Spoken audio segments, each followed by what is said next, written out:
Hey guys, this is Riku here for another Legends of Runeterra video. This time around though, we'll be focusing on my beginner, friendly, and fun approach to my first impressions and experiences in the newest expansion, Call of the Mountain.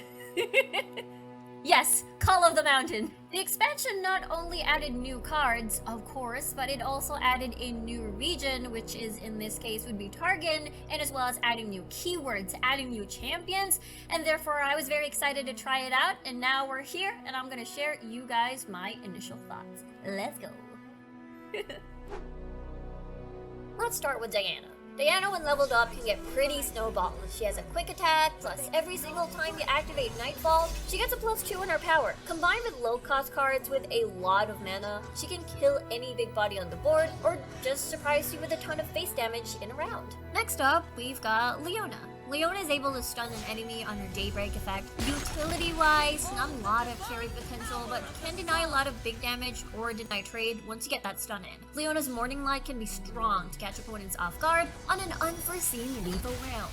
Okay, for Trundle, I'm personally not a big fan of Trundle's interactions. I think maybe because my style has always been super aggro, or maybe a little bit of mid-range decks, so he is a card that is sort of out of my element. Trundle, though, when leveled up, can be a huge pain as he gains more power depending on how much 8-cost cards you have in your hand. Okay, let's move on to Nocturne. Nocturne is probably one of my favorites. Without board clear, it's absolutely very hard to stop a leveled Nocturne, and paired with a wide board, the next thing you know, you're probably dead. To level him, you need to use Nightfall units to attack, and once he's leveled, you can proc the -1 power to all enemy units as many times as your mana and hand can afford. His Fearsome buff, plus, again, the -1 power, can be a very strong win condition, even if the enemy has built a good board state for themselves as well. Alright, let's talk about Lulu. Lulu is very annoying to go up against, but very fun to play. It's almost impossible to kill her once she's leveled up,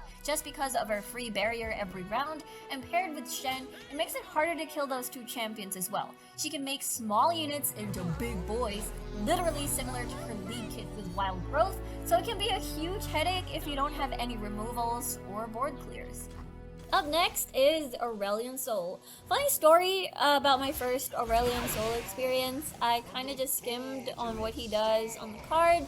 So when I played Labs, I thought he acted like an Exodia card where I just have to have a total of 20 attack power and then the enemy nexus instantly breaks. But boy, I was wrong. So I was puzzled when I played him on the board, but you know what? Forget about it. Either way though, 0-cost Celestial cards is pretty insane. The fact that he has Spell Shield means that the enemy either has to brute force his way to destroying a soul, or use 2 spell cards to remove him off the board, or just kill the enemy nexus before he's even summoned. That's all I can say. 10/10 unit ain't nothing. For Tarek, gems.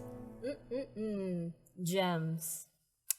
Yep, that's all I can say. Nah, I'm kidding. Whatever buff you give to Tarek, it always will be received by his support, so it's like a 2-in-1 kind of deal with a lot of value for your buff card, so I think the card is pretty neat. Can I just say that Riot does a good job converting League kits to Legends of Runeterra? I mean, they've done it ever since the beginning of its release, but being very consistent of converting, again, MOBA skills to a card game, I think that's pretty impressive, and the fact that this expansion is definitely no exception. For example, Leona with a single target stun on the strongest enemy. You've also got Lulu. Lulu's help picks that can do 2 things depending if your target is an enemy unit or an ally. And then you have Tarek, who is able to share their buffs or effects to their supported ally. The list goes on. Alright, let's move on to the keywords. For Daybreak, you can basically activate the card if it's the first one to be played in the round.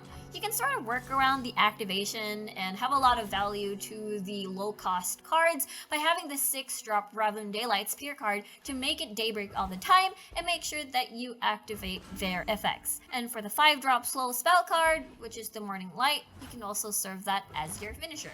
You can also use Leona's Morning Light as well.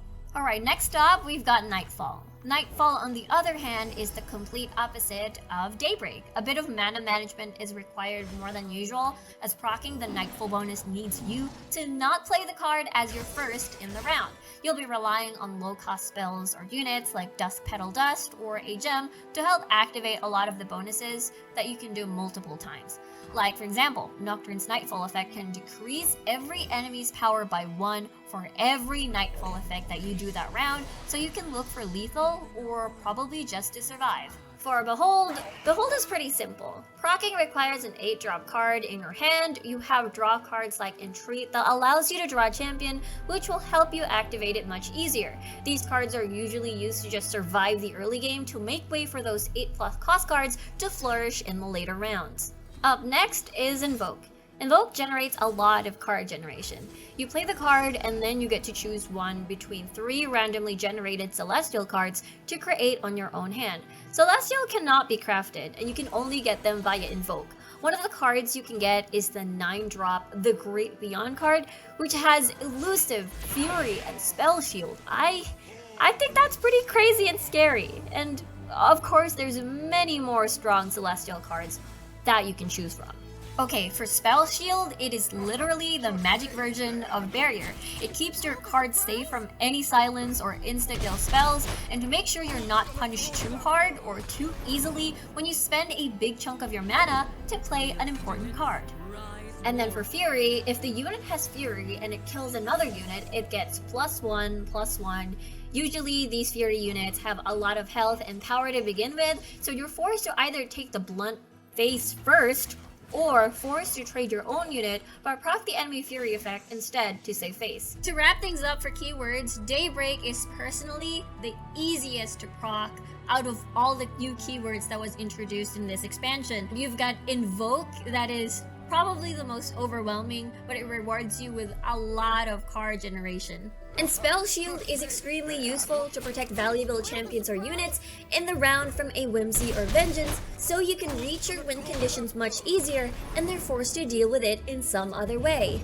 The Call of the Mountain expansion is great for not only beginners but also returning players that wish to come back and play the game again after taking a break. The Daybreak, Nightfall, and the new support cards are very intuitive, while the Celestial, Dragon, and Invoke cards provide a lot of fun for people who get a lot of satisfaction from building the board state through the long haul as a win condition. And there's more we've yet to explore, as it's only been a few weeks since the expansion's release. Hope you guys enjoyed this video. Make sure to like and subscribe to my channels to make sure you get the latest updates of my latest content. Thank you again so much for watching, and I'll see you in Legends of Runeterra.